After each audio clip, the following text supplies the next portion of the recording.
Salut, moi c'est Brieux. Et moi c'est Justine. On est tous les deux entrepreneurs, fondateurs de Circulab.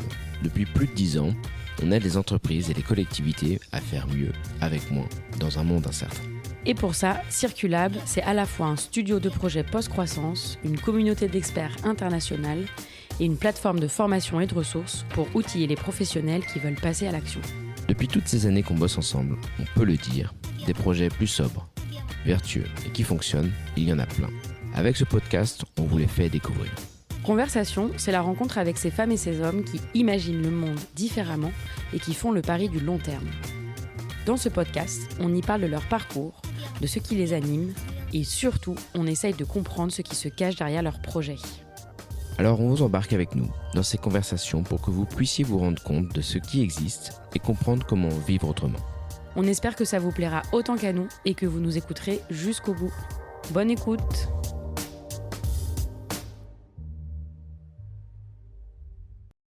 Bonjour à toutes et tous, je suis ravie de vous retrouver dans cet épisode de Radio Circulab.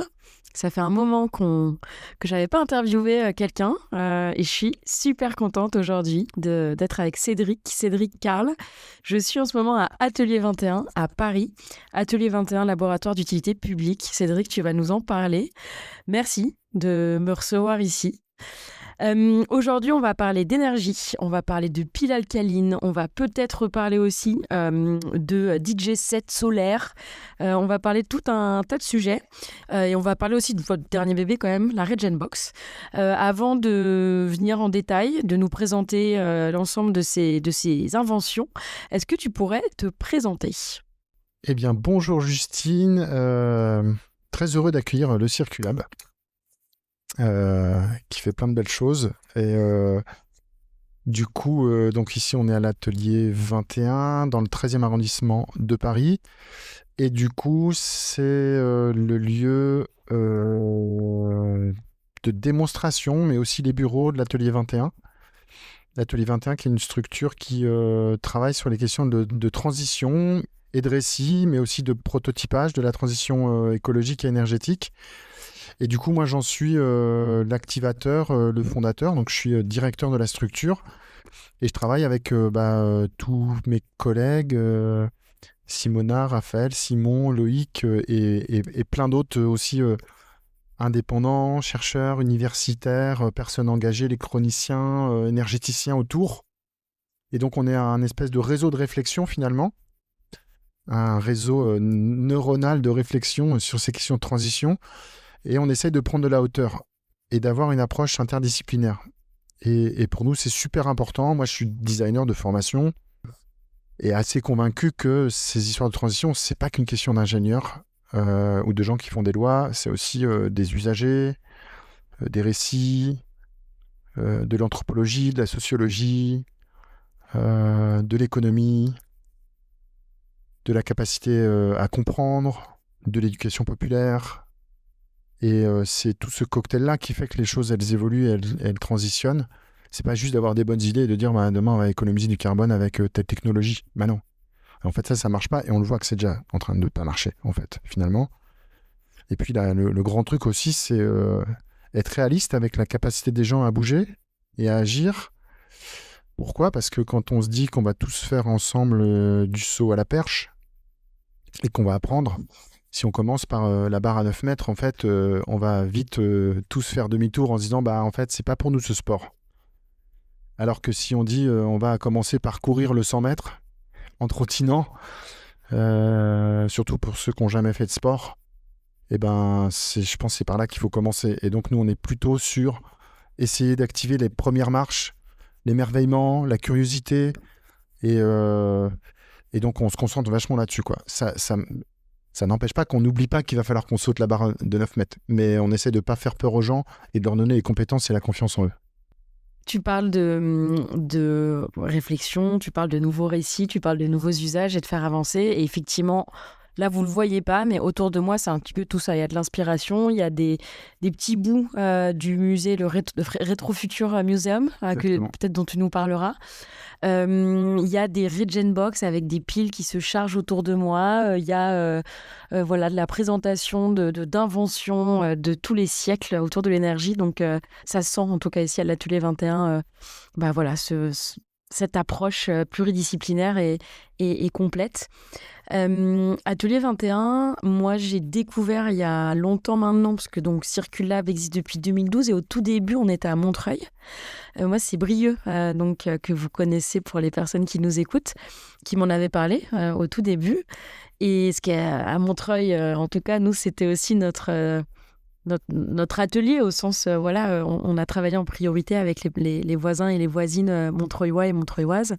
Et il me semble, et tu nous préciseras, mais qu'Atelier 21, au début, vous étiez aussi là-bas. Mmh. Et moi, j'avais découvert deux inventions. Il y avait donc le Solar Sun System, et il y avait également, j'ai souvenir d'un briquet solaire. Je ne sais pas si ça, c'était Atelier 21 ou pas. Mais en tout cas, c'était un même événement. Et c'est comme ça que j'ai commencé à regarder ce que vous faisiez. Mmh. Est-ce que tu peux nous en dire plus sur la création d'Atelier 21 ? Quelle est l'histoire derrière ce laboratoire ? Et puis, peut-être ensuite, nous parler de qu'est-ce qui t'a mené à travailler sur cette dernière création qu'est la Regen Box. Alors, pour faire une short long story, comme on dit, moi, je suis designer. J'ai aussi grandi en France, sensibilisé aux questions d'obsolescence programmée parce que j'avais un grand-père électricien plombier chauffagiste sur un territoire très rural qui était aussi membre de la régie locale d'électricité. Et donc j'ai toujours été un peu concerné par les questions de réparabilité, etc., mais sans forcément mettre le mot obsolescence programmée.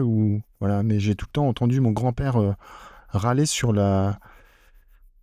petit à petit la réparabilité toute relative des objets. Et en fait, il le constatait lui-même en réparant machine à laver, sèche-linge, poste de télé, chauffage, etc. Et donc, quand j'ai fait mes études de design, j'ai aussi un passé de brocanteur antiquaire parce que j'ai grandi avec des oncles qui chinaient des objets, qui les réparaient, etc. Donc, j'ai aussi constaté que avant de rentrer dans l'école de design, que les chaises Pantone en plastique, elles cassaient toutes au même endroit, versus des chaises prouvées ou des chaises en bois que tu répares à vie. Et donc, je suis rentré dans l'école de design avec déjà ce truc hyper fort dans les années 2000 sur la réparabilité, la longévité des produits, les impacts du plastique, etc. Donc, c'était fin des années 90. Et à cette époque-là, j'ai envie de dire, on n'était pas beaucoup à ramer dans le même sens. Et il y avait beaucoup, y compris des profs de design qui me disaient à l'époque, mais c'est quoi le problème en fait ? À l'époque, il y avait Thierry Casazian, O2, il y avait pas grand monde. À l'époque, j'avais rencontré Jean-Paul Venter, qui est toujours très actif sur les questions de réparabilité. Si vous le connaissez pas, suivez ses travaux parce qu'il a fait toute sa carrière en fait sur ces questions-là. À l'époque, en fin 90, il avait sorti un petit livret sur l'obsolescence programmée. Et puis après, quand j'ai été diplômé en France, j'avais identifié qu'à Lausanne, en Suisse romande, il y avait un certain nombre d'acteurs, dont le BIRD, le Bureau d'investigation et de recherche sur les déchets et la durabilité, monté par François Martaler, qui faisait des cours déjà à l'époque sur la durabilité, la réparabilité des machines à laver, des machines à café, des ordinateurs, etc. Et lui, à l'époque, il avait monté un truc qui s'appelle la bonne combine. Et c'est un genre de envie avec un magasin à Lausanne. Et moi, j'habitais juste à côté. Et il réparait, il remettait, il reconditionnait. Et en fait, il remettait des D3E en service avec des garanties. À l'époque, c'était super en avance, quoi. Voilà. Et donc, j'ai beaucoup interagi avec le BIRD. J'ai même écrit des articles pour eux sur... moi, j'étais passionné par l'upcycling déjà à l'époque et le design, Et en fait, du coup, c'est grâce à ça qu'ils avaient mis certains hublots de machines à laver dont ils ne savaient pas quoi faire. Et du coup, ils les vendaient en tant que saladier. Okay. Ça, c'était un peu une idée que j'avais réussi à ramener à l'époque. Et voilà, donc ils avaient plein d'électroménagers, mais d'un seul coup, les hublots, au lieu de les balancer dans la benne à verre, en fait, ils en faisaient des saladiers. Et puis, On avait imaginé faire des règles avec des restes de store, etc. Enfin, ouais, il y avait un gisement qui était monstrueux. Et surtout, à Lausanne, j'avais compris qu'à l'époque, il y avait aussi Olivier Joyer, qui est un peu l'inventeur des éco-bilans, qui a monté les boîtes Cantis, qui sont devenues après Cantis Lausanne, Cantis Paris, Cantis New York et Cantis un peu partout dans le monde. Et déjà à l'époque, donc j'avais été très sensibilisé à la question de l'énergie grise. Et je m'étais aperçu, si tu veux, que sur les impacts climatiques, donc à l'époque, on parlait des impacts climatiques et de nos consommations d'énergie. On disait, il faut agir sur les énergies renouvelables, il faut se décarboner, il ne faut pas prendre l'avion, attention au chauffage, les lumières et tout. Et on oubliait une grosse moitié des impacts carbone annuels d'un Européen. C'est sa consommation de tous les jours. Mmh. Et du coup, en tant que designer, ça m'a complètement embarqué sur le fait que, bien sûr, c'est bien de parler aux gens des éoliennes, des panneaux solaires sur le toit, de l'isolation de sa maison. Sauf que tu peux leur dire, demain matin, si tu achètes une tomate de saison et que tu fais pas venir de l'agneau de Nouvelle-Zélande, mais plutôt de l'agneau suisse, et puis que tu répares ton ordinateur, et puis que tu fais durer ton pull parce que voilà, et que tu fais de la seconde main, etc. En fait, les gens, ils ont les outils tout de suite dans les mains, quoi. C'est-à-dire qu'ils n'ont pas le panneau solaire, ils n'ont pas 50 000 € pour rénover la maison ou pour poser une petite éolienne, mais dès demain matin, ils peuvent faire des trucs. Et comme je m'étais dit à l'époque, il faut que je lâche le design et l'upcycling parce que c'est quand même un peu cher.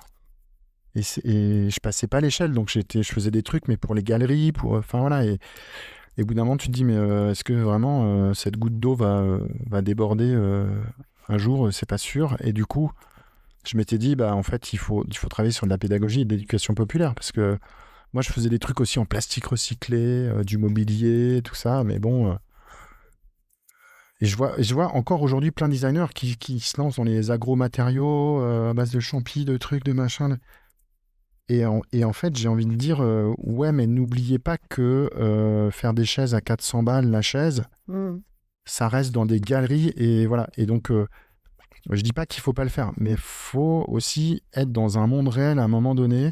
Parce que le dream project du truc où je fabrique ma chaise avec des feuilles d'arbre, c'est super. Mais à quel moment j'atterris sur le monde réel, en fait? Et je trouve que dans les écoles de design, on n'enseigne pas assez le monde réel. Là, je fais référence à Design pour un monde réel, que forcément vous connaissez, de Victor Papanek, qui est voilà, genre, sommité du truc, qui bien longtemps à l'avance dit faisons des trucs concrets pour les gens, quoi. Et lui, il parle des trucs de la vie de tous les jours, quoi, et des trucs qui sont accessibles, qu'on peut toucher. Et moi, j'ai vraiment pris ça à bras-le-corps, aussi un peu enrichi par les réflexions de Philippe Mérieux, qui est un grand pédagogue français, qui disait que quand tu convoques les sens, oui, odorat, toucher, machin, la mémoire, elle fonctionne, mais fois 50.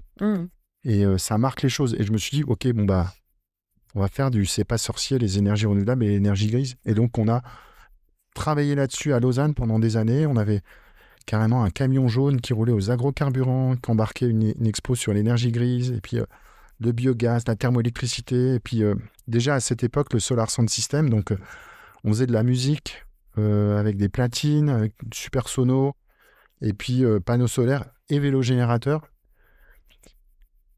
Et ça vaut 1000 pédagogies, quoi. Ça vaut 1000 posters et 3000 présentations PowerPoint, dans le sens où tu vois ce que tu es capable en train de produire comme watts, et puis tu vois la puissance de la sono, tu te dis, bon, ça produit quand même 2 petits panneaux solaires en autonomie, etc. Et puis, pareil, les autres trucs, pareil, on les manipulait.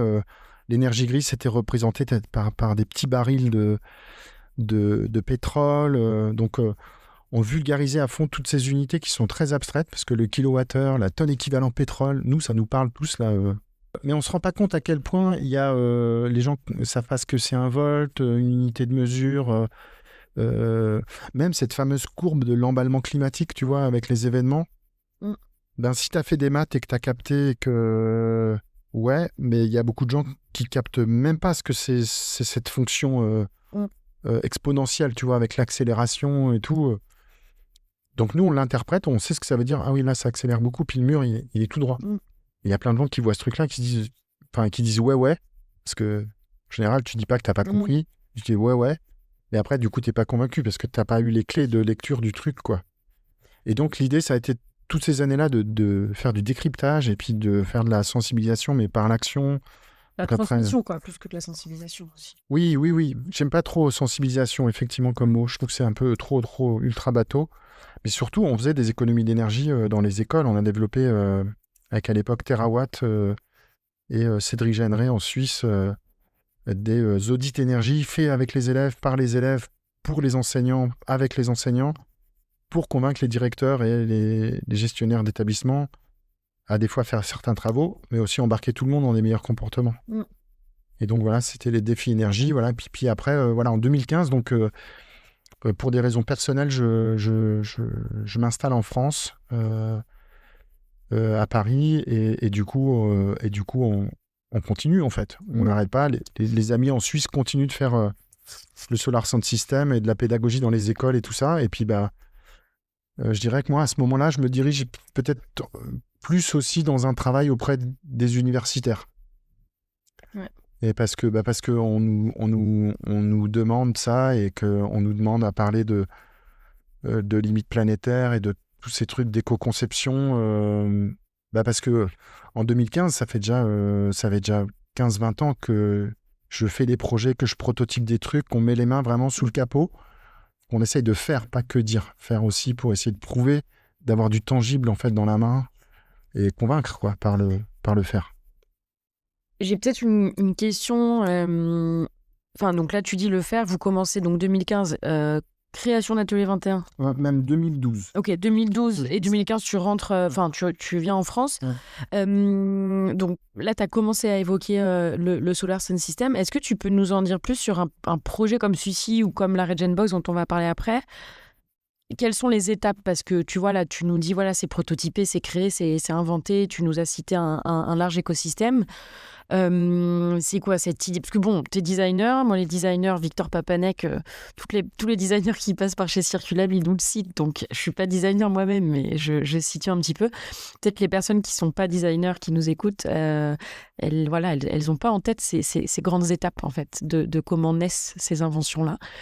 Donc comment t'en viens de l'idée à derrière faire en sorte que de tels objets et de telles expériences voient le jour dans les écoles, dans les entreprises, etc. C'est quoi les grandes étapes? Je dirais, il n'y a pas de grande étape, c'est plutôt des allers-retours. Ouais. C'est-à-dire qu'on fait tout en même temps. On fait de la pédagogie tout au quotidien, en fait. Ouais. Parce qu'ici, on fait aussi plein de visites. Moi, je suis beaucoup sollicité par des entreprises, des collectivités, des gens passionnés. Hier, j'étais avec une étudiante en maths d'à côté qui fait des maths pures et dures, mais qui était là, mais c'est génial ce que vous faites et comment je peux vous aider. Et du coup, on échangeait voilà, sur plein de sujets passionnants. Et à la fois, on mène des projets maintenant industriels avec Regenbox. Je dirais semi-industriel avec le Solar Sound System. Là, on est plus sur ouvrir des antennes où on aide les gens à démarrer un projet. Nous, on a des dossiers avec des références parce que le projet il est né en 99 à Lausanne. On a fait des centaines de fêtes, voire des milliers. L'idée, c'était aussi l'artiste ambassadeur, tu vois. Et effectivement, embarquer plein de DJ et de labels sur ces machines-là, je pense que ça a fait jaser un certain nombre de personnes sur « Ah bah oui, j'ai testé un truc sur l'énergie solaire, ça marche, et ça envoyait vraiment du feu, les gens ils pédalaient, ils produisaient de l'énergie. » Et donc, c'est faire de la pédagogie sans le dire aussi, quoi. Et aussi avoir un truc qui n'était pas anxiogène, festif. Et donc, c'est tout ça en même temps. C'est la convivialité, beaucoup de discussions de rue, j'ai envie de dire. Parce que aussi, on était aux grands voisins, donc on était dans la rue des grands voisins et notre porte a été ouverte toute la journée. Et des panneaux dehors en disant, passez la porte, venez discuter avec nous. Et on avait une grande affiche avec tous nos projets, Regenbox déjà à l'époque, Paléo énergétique, le solar. Le solar, on le sortait, il y avait des panneaux solaires dans la rue, il y avait des briquets solaires, il y avait des fours solaires, Et là, du coup, les gens, ils sont là, « Ah, je peux toucher, machin. » À l'époque, en Suisse, on faisait de la fondue solaire.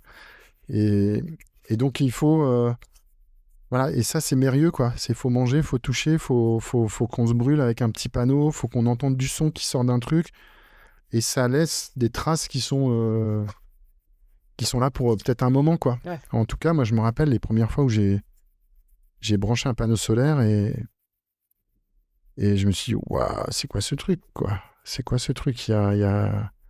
Et maintenant, 20 ans plus tard, ça fait beaucoup de chemin et voilà. Et je pense qu'il faut aussi aider à démystifier la technique.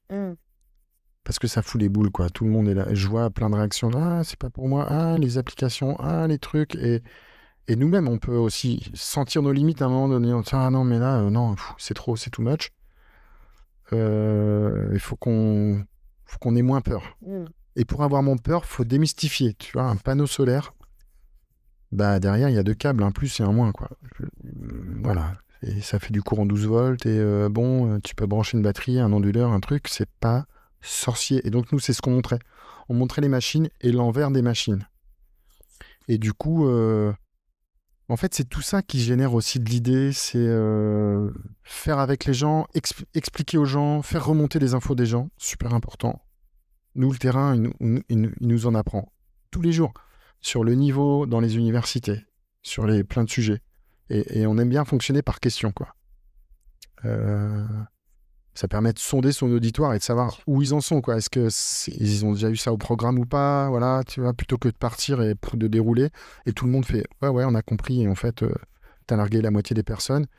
Et donc, c'est tout ça en même temps. Il y a pas... En fait, notre stratégie, c'est pas de stratégie, en fait. Et est-ce que tu peux nous... Tu l'as dit implicitement, mais est-ce que Atelier 21 a une mission? Là, tu parles beaucoup d'énergie solaire. Moi, je vous connais.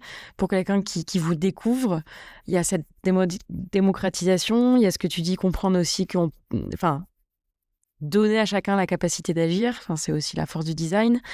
Mais là, spécifiquement sur ces enjeux énergétiques et aussi avec le projet paléo-énergétique que tu as rapidement mentionné, voilà, quelle est votre mission, sans forcément parler de raison d'être, mais à quoi ça sert tout ça? Alors, si on peut dire qu'il y a une mission, alors j'aime bien le côté mission parce que du coup, il y a un petit côté James Bond et tout ça. Voilà, et s'il y a une mission, c'est comment est-ce qu'on peut se passer des énergies non renouvelables et de ce fameux pétrole et de gaz. Ça, c'est mon plus grand pas copain, quoi. Pour pas dire ennemi. Je dis pas copain parce que j'utilise quand même beaucoup, quoi. Là, j'ai un bonnet, je pense pas que ce soit de la laine, etc., etc. Et en comprenant l'histoire de tout ça, de ces vecteurs énergétiques, depuis le charbon, et en comprenant comment ça a été amené, diffusé, et en regardant l'histoire des énergies alternatives aussi, parce que du coup... Là, c'est pas du grand complot, c'est du factuel qu'on fait avec la paléo-énergétique. Et on documente tout ce qui existe depuis 200 ans sur la sobriété, l'efficacité énergétique et les énergies renouvelables. Et je peux vous dire que allez y jeter un œil parce que tout est là, en fait. Il n'y a pas besoin d'aller chercher plus loin et d'attendre un nouveau labo, d'un nouveau panneau solaire qui sortira dans 50 ans parce que tout ce qui est là dans les labos aujourd'hui, c'est super. Hein. Le graphène, tout ça, machin. Mais bon, ça coûte 1 000 € le gramme. Et donc, ce sera peut-être là dans 50 ans. Mais dans 50 ans, ce sera un petit peu too late, j'ai l'impression, vu à la vitesse à laquelle les multicrises s'accélèrent. Et du coup, notre mission, c'est d'essayer de nous sortir le cul des ronces. Et se sortir le cul des ronces rapido, en tout cas de limiter la casse, les griffures et tout ça. Ouais, c'est ça. Et faisons avec le déjà là, déjà. Donc moi, j'attends les trucs en graphène, les batteries, tout ça. Il n'y a pas de souci, les copains. Allez-y dans les labos, finançons le truc. Mais n'oublions pas de financer la recherche des brevets existants qui sont tombés dans le domaine public. Et ça, c'est ce qu'on fait depuis 2015 avec la Paléo-énergétique, qui est un programme de recherche collaboratif sur l'histoire de ces brevets qui dorment, en fait, quoi. Et effectivement, j'ai envie de dire la machine capitalistique aujourd'hui, ou notre monde capitalistique tel qu'il est organisé économiquement, il ne sait pas s'emparer du domaine public. Les communs, c'est un truc bâtard, en fait. On ne sait pas quoi en faire. Ça appartient à tout le monde. Et en plus, il faut demander l'avis de tout le monde. C'est un petit peu chiant, ce truc-là. Et Et là, en fait, c'est des communs, en fait, toutes ces bonnes idées, etc. Et quand vous avez une idée en commun qui est dans le domaine public, d'intérêt général, qui appartient à tous, vous ne pouvez pas lever de l'argent pour la développer parce que vous n'avez pas de brevet et que vous n'avez pas d'exclusivité. Et si vous n'avez pas d'exclusivité, en fait, ça ne rentre pas dans le modèle, en fait. Donc nous, ce qu'on essaye de débunker avec ça, c'est de se dire il y a certainement moyen de trouver des modèles économiques avec l'open source pour que ça se développe. Donc, on a beaucoup observé l'open source, le Creative Commons, tout ça, et on n'a pas encore trouvé de truc médian, si ce n'est que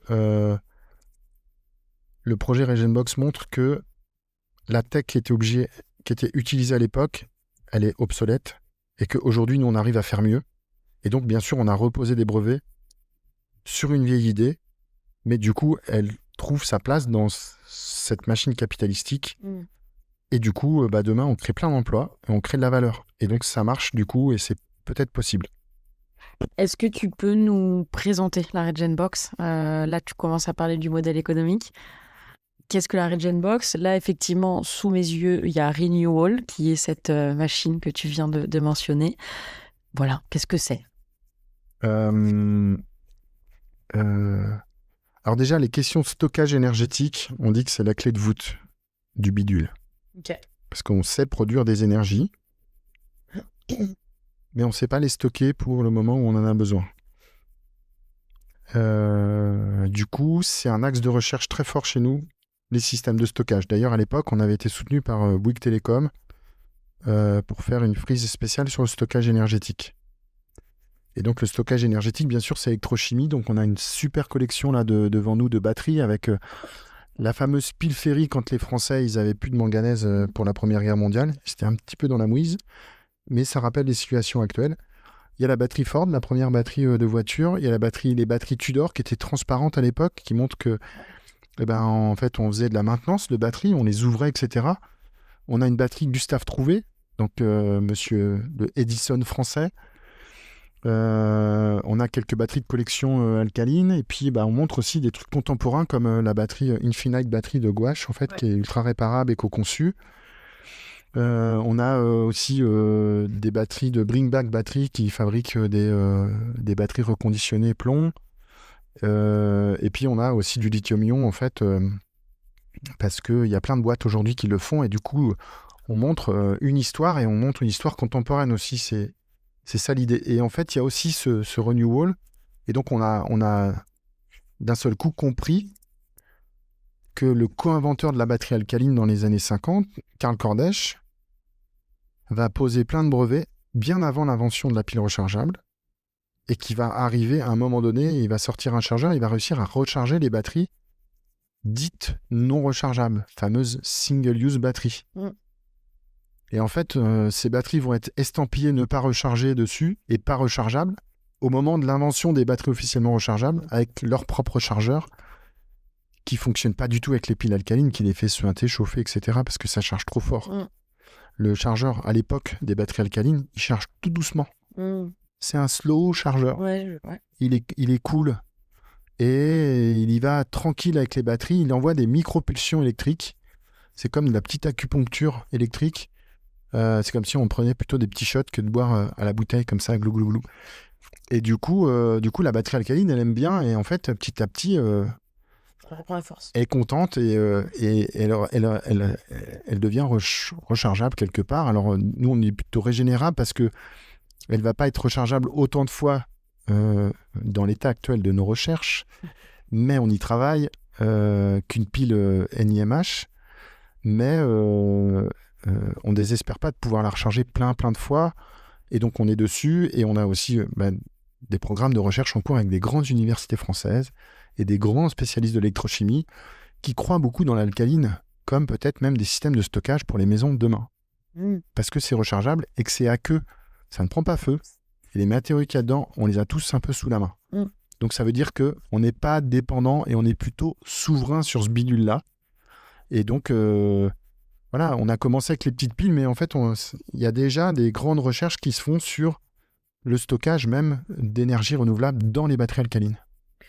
Donc, donc déjà, Regenbox, avant d'être une box, c'est vraiment un projet autour de recherche aussi autour de ce stockage de l'énergie et de la recharge de ces piles dites non rechargeables. Juste avant que tu le détailles, tu as parlé aussi du modèle économique parce que Regenbox, c'est aussi des boîtes. Là, j'en ai 2 sous les yeux. Nous, on en a une chez Circulab où on peut régénérer 4 piles. C'est les petites qu'on peut acheter en tant que particulier. Ensuite, tu as les grandes box, les Regen Station. Donc ça, est-ce que tu peux nous expliquer comment ça fonctionne, enfin évidemment techniquement, mais aussi comment ça fonctionne avec les boîtes, les boîtes au sens des entreprises. Et alors du coup, là, voilà, on a branché la Regenbox et ça, c'est des piles qui viennent des bacs de collecte. Donc la Regenbox, en fait, ce qui est important, c'est qu'elle diagnostique la pile. Ouais. Pourquoi ? Parce que, quand on a compris qu'on pouvait régénérer des piles, déjà, on était super contents. Mais après, on s'est dit, c'est quoi le gisement ? Elle est où la mine ? La mine, c'est sur 1 milliard de piles. Chaque année, je crois que c'est 700 millions de piles alcalines dans les 30 000 tonnes. Il n'y a que 50% qui arrivent dans le bac de collecte. Ça veut dire qu'il y a 15 000 tonnes qui passent en enfouissement et en incinération, ce qui n'est pas super brillant. Et quand ça arrive dans le bac de collecte, il se passe quoi après ? Alors, le fameux recyclage, Youplaou, pyrométallurgie, hydrométallurgie. Derrière, on a des métaux qui sont un peu corrompus, tout ça. Donc, voilà. Et puis, en fait, les quelques journalistes qu'on connaît qui ont enquêté sur le truc, en fait, ils s'arrêtent vite sur recyclage, recyclage. Voilà, c'est aussi un sujet qu'il faudrait un peu creuser pour qu'on se dise qu'est-ce qu'il y a derrière tout ça. Je vais pas m'éterniser dessus parce qu'on risque de plomber largement l'ambiance. En tout cas, il y en a qui... Donc, en tout cas, il y en a qui partent dans le bon bac. C'est formidable, le recyclage. Et la moitié, elles finissent pas dans le bac. Enfouissement pour 20% et restent dans des incinérateurs. Et on nous a bien dit si on pouvait éviter que ça arrive dans les incinérateurs, c'est foufou. Et alors là, voilà, j'ai mis 2 piles. Il y en a une qui est verte. Donc elle, c'est une pile quasiment neuve. Donc elle était dans un bac de collecte. Mais que fait-elle ici ?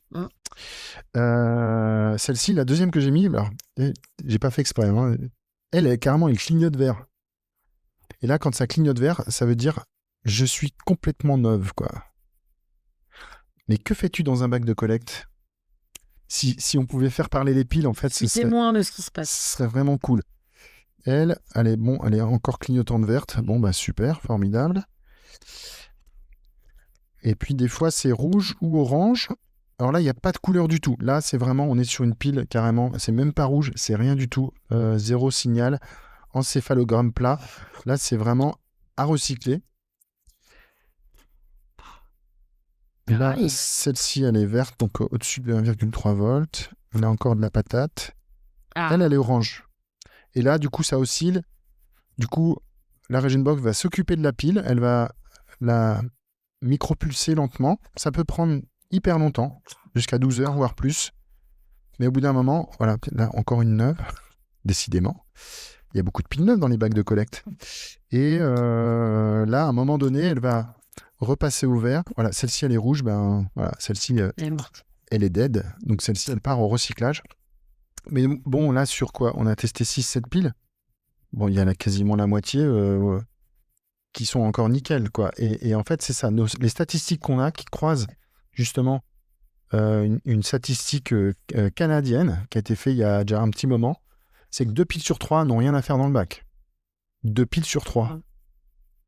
Donc 700 millions de piles, 2 tiers de 700 millions, ça commence à faire pas mal de piles.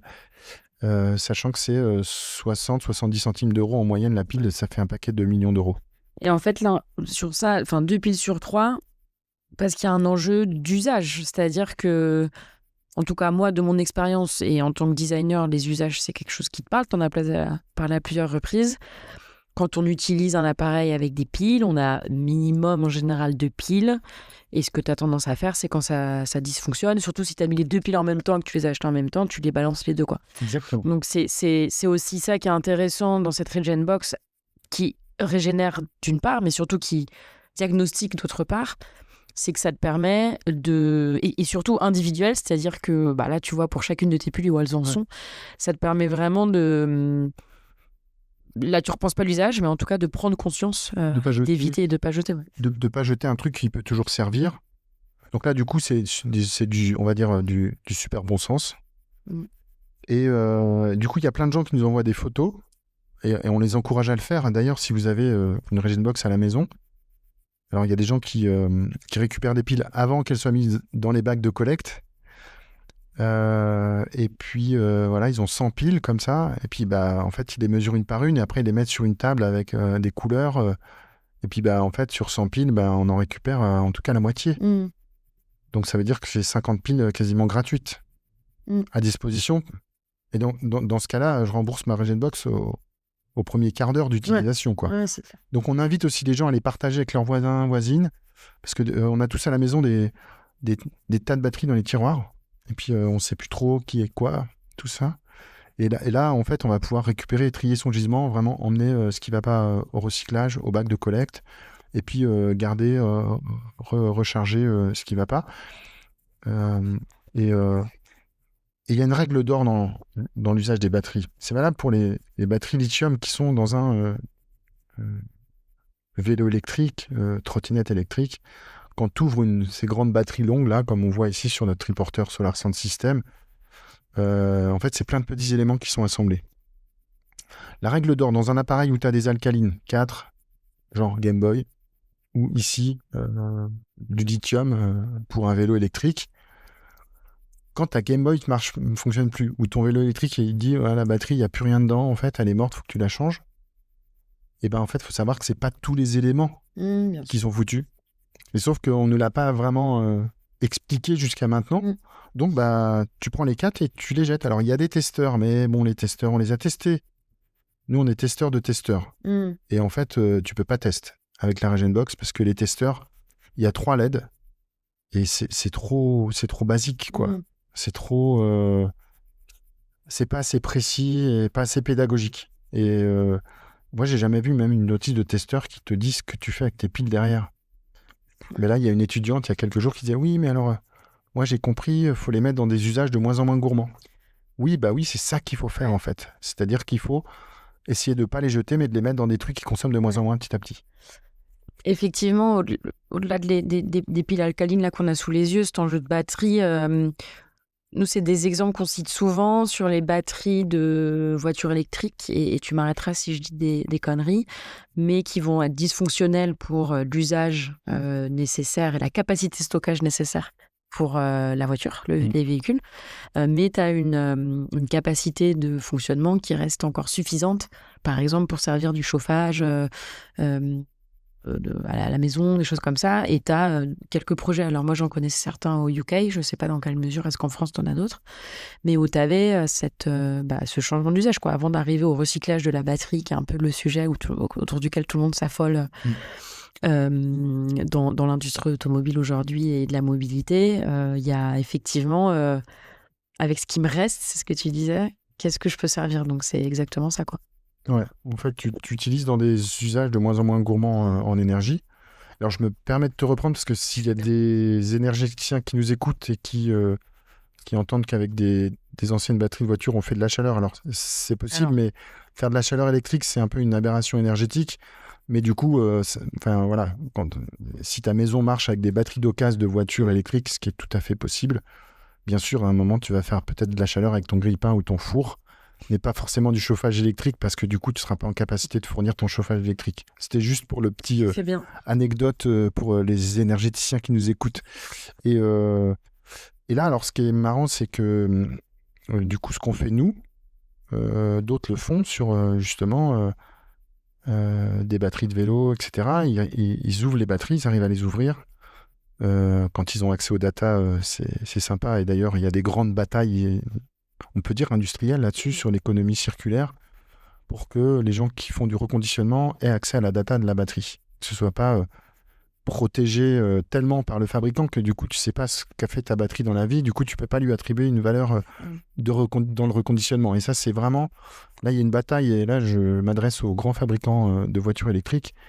Il faut ouvrir les datas en fait, c'est juste pas possible de continuer avec de la confidentialité, et chacun son code et chacun son truc, et tout est crypté, et du coup on peut rien en faire derrière. Donc il faut de la transparence, de l'interopérabilité dans ce qu'on appelle les battery management systems, dans les systèmes de code, etc., pour que les reconditionneurs puissent faire leur métier, tout simplement. Parce que c'est des tonnes et des tonnes de batteries, ça a une valeur énorme sur le marché, ça nous coûte à tous très cher. C'est-à-dire que les batteries sont fabriquées, on va dire, à Shenzhen et en Chine majoritairement. Elles arrivent en France. Une batterie là, comme celle de notre vélo électrique de 400 €, voilà, je vais la changer intégralement, alors qu'en fait, il y a juste peut-être un composant à changer. Souvent, en plus, apparemment, les reconditionneurs nous le disent, c'est souvent même des problématiques. Il y a juste une soudure qui déconne. C'est même pas les éléments qu'il y a dedans qui sont foutus. Mais en général, quand c'est les éléments qu'on trinquait, il y a 2 éléments sur 10 qui sont foutus. Et un élément, ça coûte allez, 2 €, quoi. Ouais, c'est clair. Et donc, pour 4 € plus la main-d'œuvre, bien sûr, il y a de la main-d'œuvre, tu repars avec une batterie d'une valeur théorique de 400 €, sauf que tu as créé de l'emploi en France. Donc, il est où le souci? On veut de l'emploi ou pas? C'est quoi le plan? Donc voilà, et c'est pour ça que dans le musée, on présente aussi la batterie Infinite Battery de Gouache Battery, qui est une batterie qu'on voit ici, qui est complètement démontable.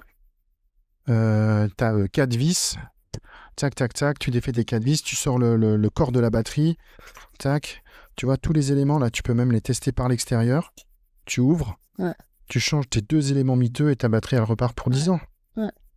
J'ai envie de dire, vive la France, vive l'éco-conception, quoi. C'est clair. Parce que ça, nous, on dit clairement, c'est la batterie du Turfu. C'est la batterie qui est ouvrable, comme étaient les anciennes, tout simplement. Donc, on prend une leçon des anciens, et finalement, on refait pareil avec, bien sûr, c'est pas la même technicité. Aujourd'hui, on a des robots qui fabriquent les trucs. Avant, c'était que à la mano, etc. Et puis, ça montre qu'il y a, voilà, en fait là, du coup, les gens qui visitent le petit musée, ils voient tout de suite des trucs applicatifs de, ah oui, il y a des batteries qui existent qu'on peut, voilà, c'est pas juste, c'est dans l'idée, et puis les industriels sont des méchants. Non, c'est, il y a des solutions, elles sont sur le marché. Donc là, tu peux acheter demain pour ton vélo électrique une batterie gouache, c'est vendu en France et c'est réparable à l'infini. À l'infini. Et on a beaucoup parlé des citoyennes et citoyens et usagers, usagères.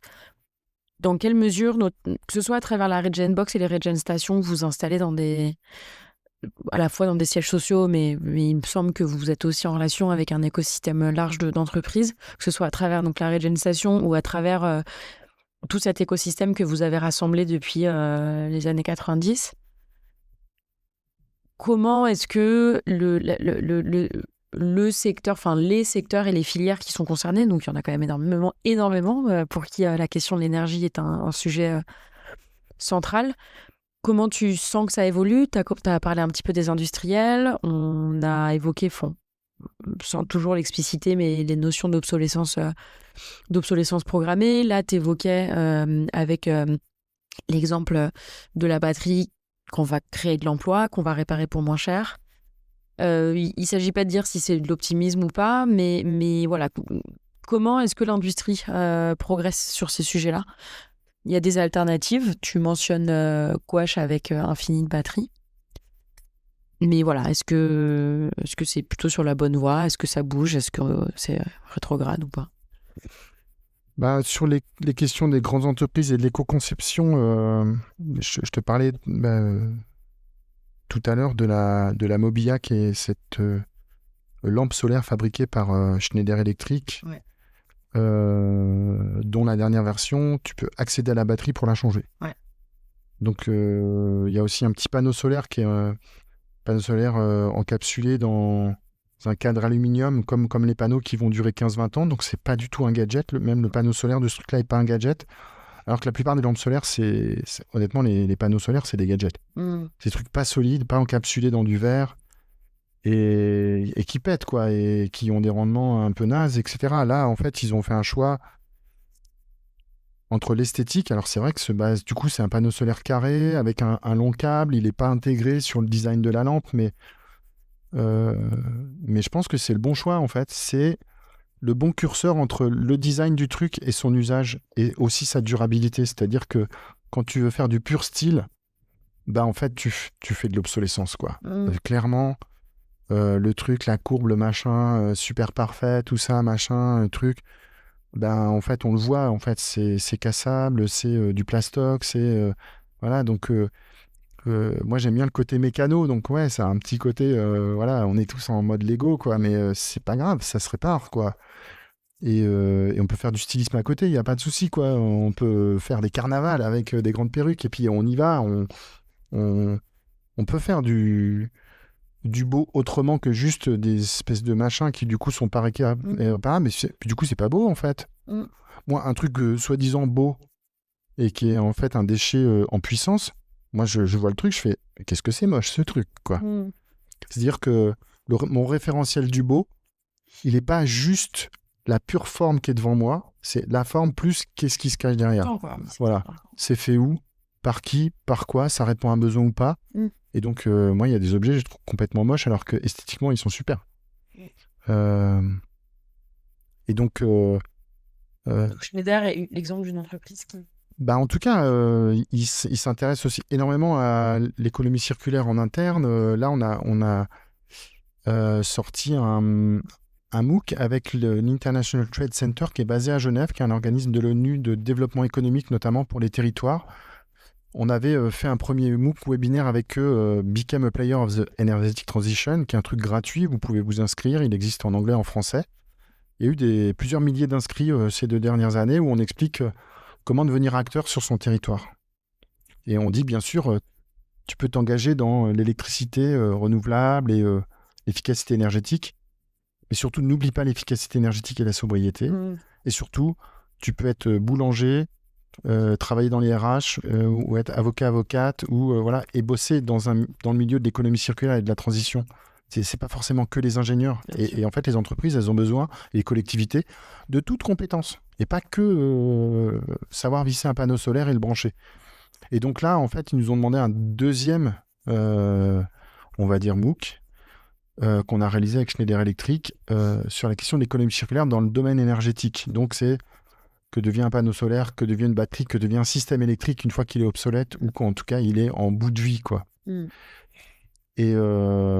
Et Schneider a une approche de la durabilité parce qu'ils ont tout le temps fait des grosses installations historiques, industrielles, et tu penses jamais les installations industrielles sans la maintenance et la durée de vie. Parce que quand tu fais des tableaux électriques pour de la haute tension, il faut que ça dure 50 ans. Il ne faut pas que ça dure 2 ans et qu'après, quand ça casse, EDF t'appelle en disant mais dis donc Schneider, ton truc il a cramé, ça va pas. Non, il faut faire du gros solide, réparable, etc.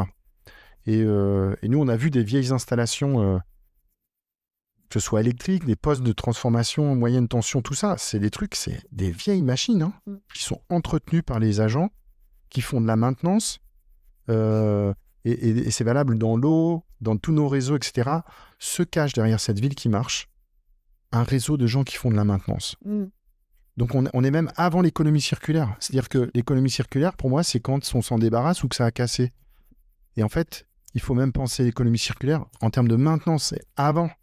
Et plus on va garder en état, plus on va nettoyer, bichonner, rendre réparable, plus on a une société qui est durable et qui crée de l'emploi local et qui ne dépend pas des flux des étrangers, etc. Pourquoi ? Parce que on n'arrivera pas à tenir la concurrence avec les États-Unis et l'Asie sur de la prod à fond la caisse. Ça ne marche pas, on n'a pas les reins solides. Et donc, ce qu'il faut qu'on fasse, c'est qu'on réinvente nos modèles sur la maintenance, l'économie de fonctionnalité et l'économie circulaire. C'est une évidence dont on parle depuis, ça fait 20 ans qu'on en parle. Et pour répondre à ta question, je pense que ça évolue.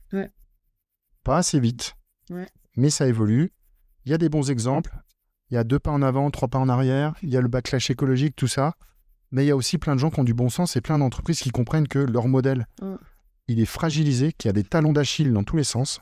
Et que s'ils ne veillent pas sur la maintenance, la souveraineté, les limites planétaires, ils se mettent en danger, en fait. Donc, c'est la gestion des risques. Là, on ne parle pas de sauver les bibifoques. C'est vraiment, je sauve mon business pour que demain, dans 10 ans, ça puisse continuer. Ça me fait sourire, c'est les baby-phoques, mais bon, évidemment. Non, t'as bien fait. Moi, je suis complètement alignée et c'est l'approche de Circulab, c'est vraiment une approche par les risques. Donc je suis à fond dans tout ce que tu dis. Et l'économie circulaire, nous, on aimerait idéalement que... Enfin, l'économie de fonctionnalité en fait partie, quoi. Elle est censée couvrir l'ensemble du cycle de vie et beaucoup des réparations émanent. On n'a pas pu en parler ce matin avec Karen d'un nouveau cycle, mais on en parlera lors d'un prochain épisode. Quelque chose qui se casse parce qu'il a été mal entretenu, mal utilisé ou mal maintenu. Donc effectivement, je suis intégralement alignée. Le temps file. On va peut-être passer à nos 2 questions de conclusion. Déjà, merci pour tout ce que tu as dit. Merci évidemment pour tout ce que vous faites. Merci aussi pour toutes mes piles que vous avez régénérées. Participé à régénérer du moins. Les 2 dernières questions, je te les pose. Je vais t'en poser une première, puis la deuxième. La première, qu'est-ce que tu te dirais à toi, le Cédric, fin des années 90, voilà, jeune diplômé d'école de design ou pas encore, quels seraient les conseils ou alors les mots que tu souhaiterais te dire au Cédric de cette époque? Alors ça, c'est un truc que je dis rétrospectivement aussi à des jeunes designers, designeuses. Je leur dis, soyez patients. Soyez patients parce que ça bouge jamais assez vite comme on aimerait. Il y a une inertie qui est folle.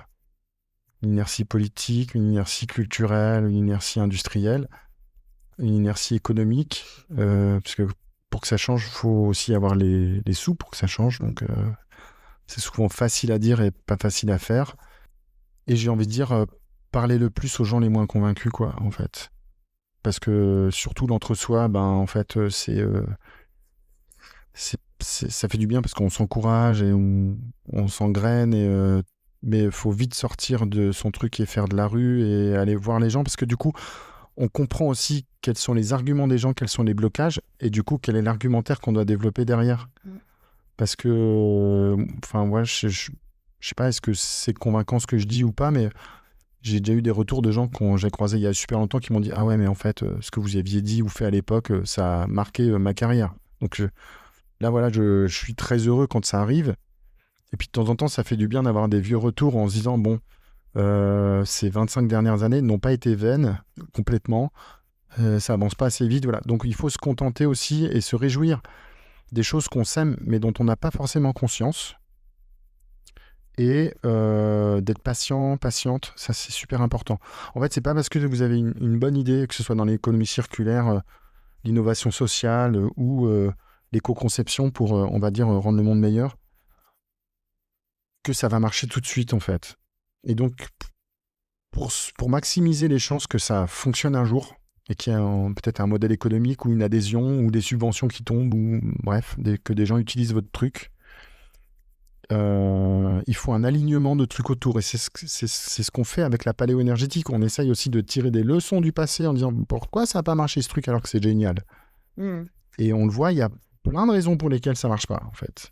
Et c'est pas parce que c'est pas une bonne idée, en fait. Et donc, il y a plein d'échecs dans tous les sens. Et plus vous allez maintenir une idée longtemps vivante, d'expo en expo ou d'invitation en invitation, et au bout d'un moment, vous rencontrez quelqu'un qui dit « Mais ça m'intéresse, moi je veux financer ton truc, mais c'est génial, faut que je te présente un tel, parce que lui, il a développé la machine pour fabriquer ton truc. Ah bon etc., etc. » Et en fait, voilà, il faut faire exister ces idées sur le long terme. Et si elles sont bonnes, à un moment donné, ça va marcher. Mais faut pas juste plier parce qu'en 6 mois, on n'a pas trouvé d'investisseur ou je sais pas quoi. Parce que nous, Regenbox, ça fait 10 ans. Et donc, voilà, si vous avez des convictions, faites durer les trucs, quitte à bosser à côté sur un autre truc, mais de continuer à faire exister l'idée, même numériquement, et de temps en temps, en en parlant, etc. Et même en mettant appel à participation, quoi. Venez, rejoignez l'aventure, quoi. Parce que toute la première phase de Regenbox, c'est des volontés non monétaires qui défendent un truc individuel et qui font qu'on est là aujourd'hui à peut-être donner naissance à un projet beaucoup plus grand et qui sort de la France et qui va sauver cette année 100 000 piles, estimation ultra basse. Et puis on vise 2 millions parce qu'en fait, à un moment, on va y arriver. Et là, on va ouvrir le champagne et faire une grosse fête avec le Solar Sound System, c'est sûr. Et vous serez là avec Circulab, j'espère. Compte sur nous. Peut-être la dernière question, qui j'espère sera aussi positive que celle-ci. Le design fiction, quelque chose que tu connais bien. On se projette dans une quinzaine d'années. Comment est-ce que tu aimerais parler de cette aventure, notamment peut-être aux jeunes dans 15 ans, que tu vois, qui ont 10 ans et qui n'ont pas connu 2026. Voilà. Qu'est-ce que tu souhaiterais leur raconter de cette histoire ? Donc là, on est dans le futur, c'est ça ? On est dans 15 ans. 2040. Alors le truc, c'est que de 15 ans, ça passe tellement vite que je pense qu'on sera encore un peu dans une situation à peu près similaire. Il y aura des choses qui auront bougé parce que Regenbox, en fait, on sera, je pense, à une autre échelle et puis ce sera plusieurs millions de piles. Et puis, peut-être, si tout va bien, ce sera carrément de l'économie de la fonctionnalité, ce truc. Et en fait, on payera plus ces piles, mais plutôt un temps d'usage. Ouais. Et dans les batteries, ça aura beaucoup évolué, c'est sûr. On va pas pouvoir continuer en mode extractivisme et déchets de l'autre côté, parce que d'un côté, il y a des limites, et puis de l'autre côté, il y a aussi des limites, quoi. Donc, en fait, entre deux limites, mon cœur balance. Mais donc, il faudra qu'on soit beaucoup plus dans la réparabilité des systèmes énergétiques et des batteries. Et donc, on sera forcé d'évoluer. Donc, le truc, c'est que peut-être on prend un temps d'avance. C'est-à-dire que le marché, le besoin, il est encore un peu faible, etc. Mais là, en fait, les courbes mathématiques montrent que, à un moment donné, on va y être. Donc, peut-être prenons de l'avance, parce que c'est aussi des marchés de demain, le reconditionnement, en fait. Et l'économie de la fonctionnalité aussi. Et ça, je trouve que c'est pas encore assez dans le radar des entreprises. Je pense que demain, ça y sera beaucoup plus. Pourquoi ? Parce que les gens changent aussi. Les jeunes, aujourd'hui, ils s'en foutent d'avoir une bagnole. Ce qu'ils veulent, c'est bouger. C'est pas la même chose. Et aujourd'hui, voilà, je pense qu'il y a par le numérique et le fait qu'on se prête aussi plein de trucs et qu'on met en commun, etc., on voit qu'il y a beaucoup de choses qui sont bousculées et qu'on comprend qu'une perceuse utilisée 9 minutes sur sa durée de vie, on n'a peut-être pas besoin chacun d'une perceuse à la maison et qu'on peut certainement plutôt partager les perceuses qu'autre chose. Tout ce qui est coworking, tiers-lieux, c'est plein de lieux de partage. Et puis, en fait, quand on partage, des fois, on a des meilleurs outils aussi. C'est-à-dire que chacun avoir une perceuse qui est un peu merdique, c'est pas terrible. Mais partager des perceuses pro qui font vraiment le job, c'est quand même mieux. Donc, en fait, c'est du plus, en fait. C'est pas forcément du moins. Et donc, c'est parce qu'il y a plein de plus, finalement, et qu'on les comprend petit à petit. Et au tout début, partager les voitures, partager les perceuses, oulala, c'est quoi ce truc ? Et puis, une fois qu'on l'a fait une fois, en fait, après, on se dit, en fait, c'est vachement mieux, quoi. Donc, ça met du temps, mais après, quand ça crante, voilà. Donc, je pense que, en tout cas, dans pas mal d'années, il y aura beaucoup plus d'économie de la fonctionnalité et de partage, et qu'on sera bien moins attaché à des objets, et que certainement, on va vachement plus maintenir.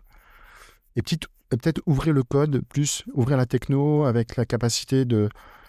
Alors, il y avait la grande promesse des impressions 3D, tout ça, mais j'ai l'impression qu'on va y revenir, notamment contraint par la souveraineté numérique.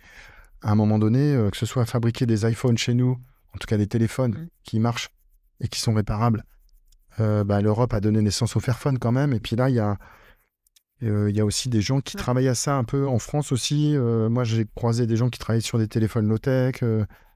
Voilà. Et puis là, on se réveille un peu avec une gueule de bois en mode en fait, tous nos clouds, tous nos trucs, tous nos outils sont aux States. Et donc, on en fait quoi ? On en fait que c'est le moment de se réveiller. Mais nous, ça fait combien d'années qu'on parle de ça ? 15 piges, 20 piges. Et puis, il y a déjà 15 ans, on était scandalisés parce qu'il y avait des datas du ministère de l'Intérieur qui étaient hébergées là-bas, et puis ici, puis là. Puis on s'est dit, et 15 ans plus tard, on est en train de dire, alors on refait un bilan. Puis quoi, on va le refaire l'année prochaine, le bilan. Jusqu'à quand on va être dépendant, tu vois, de ces industries, en plus, qui performent. Donc, en fait, on a un peu loupé les virages. C'est pas trop tard.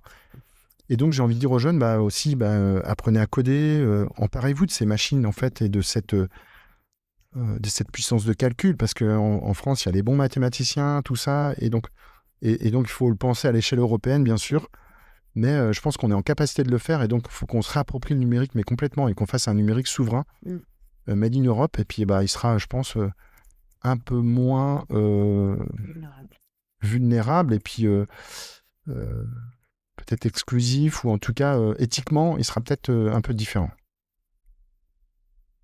Merci Cédric. On va finir sur ça et encore de l'espoir. Donc moi, ça me va bien, des notes positives. Cédric Carle, directeur d'Atelier 21, fondateur de Regenbox. Je vous invite évidemment à le suivre sur les réseaux et je vous invite aussi à lire, peut-être pas tous les livres qu'il a mentionnés, parce que ça fait beaucoup, mais vous pouvez si vous voulez. Il y en a surtout un qu'il faut lire, c'est Rétrofutur, une autre histoire des innovations énergétiques, qui est notre ouvrage et qui résume un peu tout ce qu'on vient de dire et plus, et qui parle aussi déjà à l'époque d'un observatoire national du stockage de l'énergie où finalement, sous tutelle et financement public, on teste plein de batteries, c'est pas dur, et en fait on publie des résultats qui sont pas ceux des constructeurs, mais qui du coup qui sont vérifiés par une instance un peu comme le 60 millions de consommateurs de la batterie, et on y croit et on espère qu'un jour ça verra le jour. On espère aussi. Merci beaucoup Cédric, merci à toutes et tous d'être allés jusqu'au bout de cet épisode et je vous dis à très bientôt sur Radio Circulab. C'est la fin de cette conversation. On espère que ça vous a inspiré et donné envie de passer à l'action.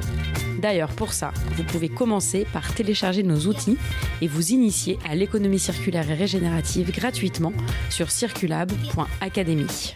Ensuite, écoutez les autres épisodes, ceux d'avant, ceux d'après, et partagez-les à votre boss, à votre cousine, à votre collègue, en gros, à celles et ceux qui vous aideront à changer les choses. Bref, abonnez-vous à Radio Circulab, suivez-nous sur LinkedIn et passez nous voir à Paris ou Nantes quand vous êtes de passage. À bientôt!